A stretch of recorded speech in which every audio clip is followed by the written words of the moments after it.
서울에서 내 집이라는 건 우리한테 어떤 의미일까요?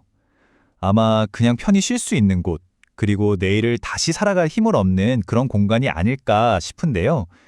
그런데 지금 바로 그 공간을 둘러싼 불안감이 다시 커지고 있습니다. 마치 4년 전 우리를 힘들게 했던 바로 그 기억, 전세난이라는 그림자가 서울에 다시 들이우고 있는 거죠. 이 장면 혹시 기억나세요? 전셋집을 보려고 줄을 선다. 2020년의 시장을 그야말로 혼돈에 빠뜨렸던 바로 그 모습입니다. 이제는 그냥 오래된 뉴스 화면이겠거니 했는데 이 장면이 다시 현실이 될지도 모른다는 걱정이 점점 커지고 있어요.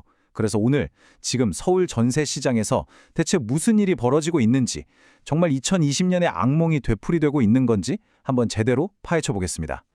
자, 오늘 우리가 살펴볼 이야기 순서인데요. 먼저 4년 전의 상황을 되짚어보면서 지금의 공포가 어디서 시작됐는지 알아볼 거고요. 그리고 실제 데이터로 전세 매물이 정말 사라지고 있는지 확인해 볼 겁니다. 이어서 도대체 왜 공급이 부족한 건지 핵심 원인 3가지를 짚어보고 이게 우리 지갑에 어떤 영향을 미치는지, 또 전문가들은 앞으로 어떻게 될 거라고 보는지 차근차근 따라가 보겠습니다. 네, 첫 번째 이야기, 돌아온 전세난의 공포입니다.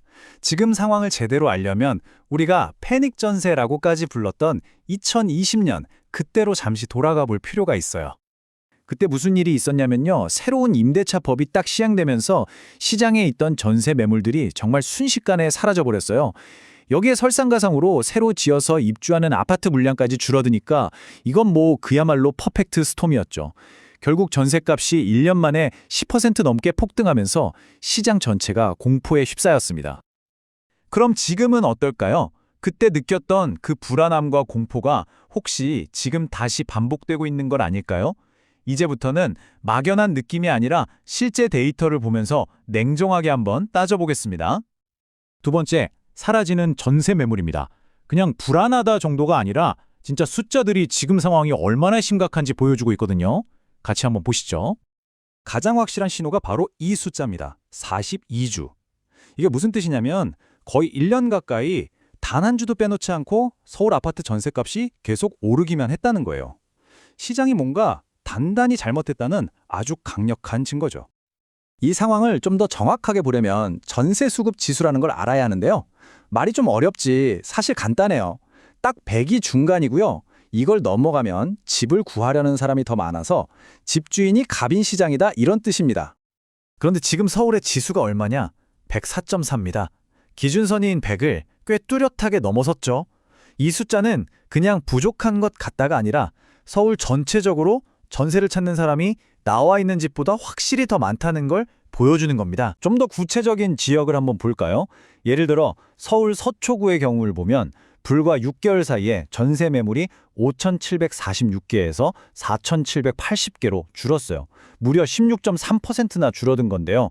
쉽게 말해 거의 1,000채에 가까운 집이 지도상에서 그냥 사라져버린 거나 마찬가지인 상황입니다. 자, 세 번째 이야기입니다. 아니, 도대체 왜 이렇게 시장에 집이 없어지는 걸까요? 지금의 공급 부족을 만드는 가장 핵심적인 이유 3가지를 하나씩 짚어보겠습니다. 바로 이 3가지가 지금 전세난을 만든 주범이라고 할 수 있습니다. 첫째는 집을 사도 집주인이 무조건 직접 들어가 살아야 한다는 식의 규제 때문에 전세로 나올 수 있었던 집들이 원천적으로 막혀버렸고요. 둘째, 입주절벽이라는 말 들어보셨죠? 말 그대로 새로 지어서 들어갈 아파트 공급이 곧 또 끊어질 예정입니다. 그리고 마지막으로 기존 세입자 4명 중 1명꼴로 이사를 안 가고 그냥 살던 집에 더 눌러 앉으면서 시장에 매물이 돌지 않고 꽉 막혀버린 겁니다. 입주 절벽이라는 게 얼마나 충격적인지 이 숫자를 보시면 바로 아실 수 있습니다. 올해 마지막 분기에는 그래도 1만 2천 가구가 입주하는데 바로 다음 분기인 매년 초에는 고작 1,400가구요. 공급량이 거의 90% 가까이 그냥 증발해버리는 겁니다. 새 집이 없으니 기존에 있던 집들을 구하려는 경쟁은 훨씬 더 치열해지겠죠? 여기에 매물 잠김 현상까지 더해집니다. 전체 전세 계약 중에 25.3%, 그러니까 4건 중 1건은 새로 집을 구해서 이사하는 게 아니라 그냥 살던 집에 더 살기로 하는 갱신 계약이라는 거예요. 이사 갈 사람들이 움직여야 시장에 매물이 나올 텐데 다들 자리에 머무르니까 그만큼 나올 집도 사라지는 거죠. 네 번째입니다. 지금까지 살펴본 시장의 이런 복잡한 움직임들은 결국 딱 하나의 결과로 나타납니다. 바로 미친 듯이 치솟는 가격, 그리고 그 때문에 점점 더 깊어지는 우리들의 불안감이죠. 이 가격 변화를 보면 정말 숨이 턱 막힙니다. 잠실에 있는 한 대표적인 아파트 단지인데요. 작년에 10억 원 정도 하던 전셋값이 지금은 무려 12억에서 15억 원까지 부르고 있어요. 불과 1년 만에 평범한 직장인이 몇 년을 꼬박 모아야 할 돈이 보증금으로 더 필요하게 된 겁니다. 이게 잠실만의 이야기가 아니에요. 서초구에 있는 한 아파트도 마찬가지로 최근 1년 만에 전셋값이 2억 원이나 올랐습니다. 한번 생각해 보세요. 평범한 직장인이 1년에 2억 원을 모으는 게 과연 가능한 일일까요? 시장의 숫자가 우리의 현실을 점점 더 무겁게 짓누르고 있습니다. 자, 이제 마지막입니다.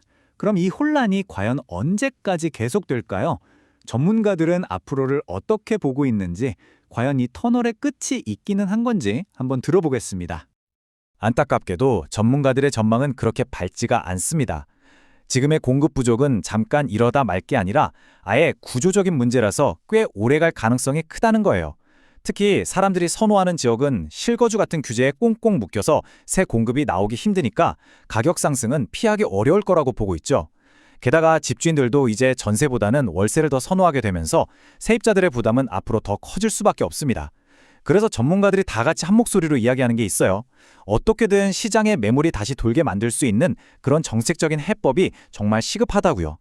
42주 연속 상승, 90% 입주 절벽, 1년에 수억씩 뛰어오르는 전셋값. 오늘 우리가 함께 본 이 숫자들은 그냥 딱딱한 데이터가 아닙니다.